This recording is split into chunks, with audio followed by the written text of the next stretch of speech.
வணக்கம். 2026 தமிழ்நாடு சட்டமன்ற தேர்தல் நெருங்கிட்டு இருக்கு. அதனால ஒரு சுவாரஸ்யமான விவாதம் இப்போ சூடு பிடிச்சிருக்கு. தனி ஆட்சி நல்லதா இல்ல கூட்டணி ஆட்சி நல்லதா? தமிழ்நாட்டோட எதிர்காலத்தை எது தீர்மானிக்க போகுது?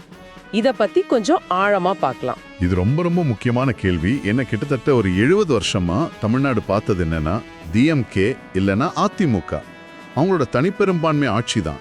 ஆனா இப்ப நிலைமை மாறுது. எதனால அப்படி சொல்றீங்க? வர்ற தேர்தல்ல 4 முனை போட்டி இருக்குன்னு எதிர்பார்க்கப்படுது. அதனால கூட்டணி ஆட்சிக்கான சாத்தியத்தின் பத்தி முதல் முறையா இவ்வளவு தீவிரமா விவாதிக்கப்படுது. சரி, அப்போ இதை உடைச்சு பார்க்கலாம். முதல்ல தனி ஆட்சி. இதோட பெரிய பிளஸ்ஸா சொல்றது ஸ்டெபிலிட்டி, அதாவது ஒரு நிலையான ஆட்சி. ஆமா, மெட்ரோ ரயில் மாதிரி பெரிய நீண்ட கால திட்டங்கள் எல்லாம் செயல்படுத்த இந்த ஸ்திரத்தன்மை ரொம்ப முக்கியம்னு சொல்றாங்க. 2006ல இருந்து பார்த்தா டிஎம்கே ஆட்சியில இருந்த அந்த தொடர்ச்சியான திட்டம் ஒரு உதாரணம் தானே? கரெக்ட். அந்த ஸ்திரத்தன்மைங்கிற பாயிண்ட் ரொம்ப முக்கியம்தான். ஆனா அதே சமயம் அதுல ஒரு மைனஸும் இருக்கு. என்ன அது? சில சமயம் அந்த ஸ்திரத்தன்மையே ஒரு தேக்க நிலையை உருவாக்கிடும். ஓஹோ. எந்த ஒரு மாற்று கருத்தும் இல்லாம அரசாங்கம் தன்னிச்சையா செயல்பட ஆரம்பிச்சிடும்.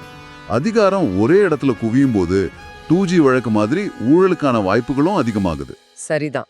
ஒரே கட்சி அமைச்சரவையில ஒருத்தர் விமர்சனம் பண்றதுக்கோ தப்ப சுட்டி காட்டவோ தயங்குவாங்க இல்லையா? நீங்க சொல்றத பார்த்தா இந்த அதிகாரம் குவியறது ஒரு பெரிய ரிஸ்க் மாதிரி தெரியுது.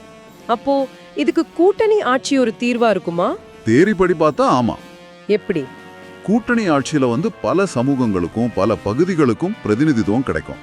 அமைச்சரவையில பல கட்சிகள் இருக்கும்போது ஒருத்தரோட வேலையை இன்னொருத்தர் கவனிப்பாங்க. ஒரு நேச்சுரலான செக்ஸ் அண்ட் பேலன்ஸ் சிஸ்டம் உருவாகும். ஊழலை குறைக்க இது உதவுமா? கண்டிப்பா. அது மட்டும் இல்லாம மத்தியில என்டிஏ கூட்டணி மாதிரி மாநிலத்திலையும் ஒரு கூட்டணி அமைஞ்சா மத்திய மாநில உறவுகள் வலுப்படவும் ஒரு வாய்ப்பு இருக்கு. ஆனா இதுல ஒரு பெரிய சிக்கல் இருக்கே. என்ன சிக்கல்? கொள்கை ரீதியா வேற வேற கட்சிகள் ஒன்னா சேரும்போது முடிவெடுக்கிறதுல பயங்கரமா தாமதமாகாதா?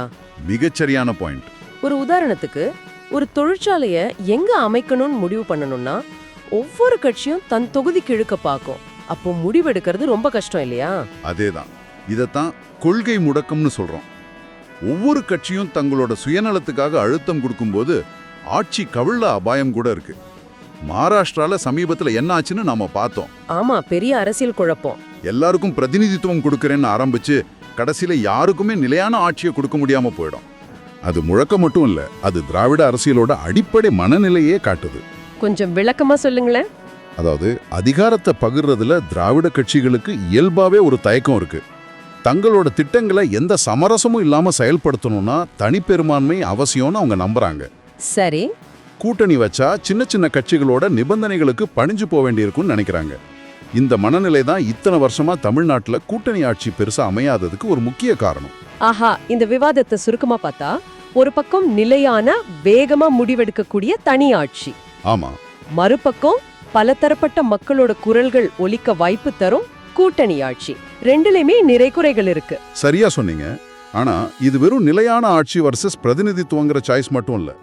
அப்புறம் இதை இன்னும் ஆழமா பார்த்தா இத்தனை வருஷமா ஒரு வலிமையான ஒற்றை தலைமையை பார்த்து பழகின வாக்காளர்களோட மனநிலைக்கும் இப்போ இருக்கிற சிதறன அரசியல் சூழலுக்கும் நடுவுல நடக்கிற ஒரு போராட்டம் இது. இது ஒரு சுவாரஸ்யமான பார்வை. அந்த பழைய தனிநபர் செல்வாக்கு அரசியலை விட்டுட்டு பல கட்சிகள் சேர்ந்து ஒரு டீம் மாதிரி ஆட்சி பண்றதை ஏத்துக்க தமிழக மக்கள் தயாராங்கிறது தான் இப்ப இருக்கிற $1 மில்லியன் கேள்வி. இறுதியாக உங்களுக்காக ஒரு சிந்தனை. 2026 தேர்தல்ல ஒரு வாக்காளரா உங்களோட முன்னுரிமை எதுவா இருக்கும்? இத்தனை வருஷமா பார்த்து பழகின வேகமா முடிவெடுக்கிற அந்த தனி பெரும்பான்மை ஆட்சியா, இல்ல அரசியல் நிலையின்மைங்கிற ரிஸ்க் இருந்தாலும் பரவாயில்லன்னு பல குரல்களுக்கு இடம் கொடுக்கிற பன்முகத்தன்மை கொண்ட ஒரு ஆட்சியா?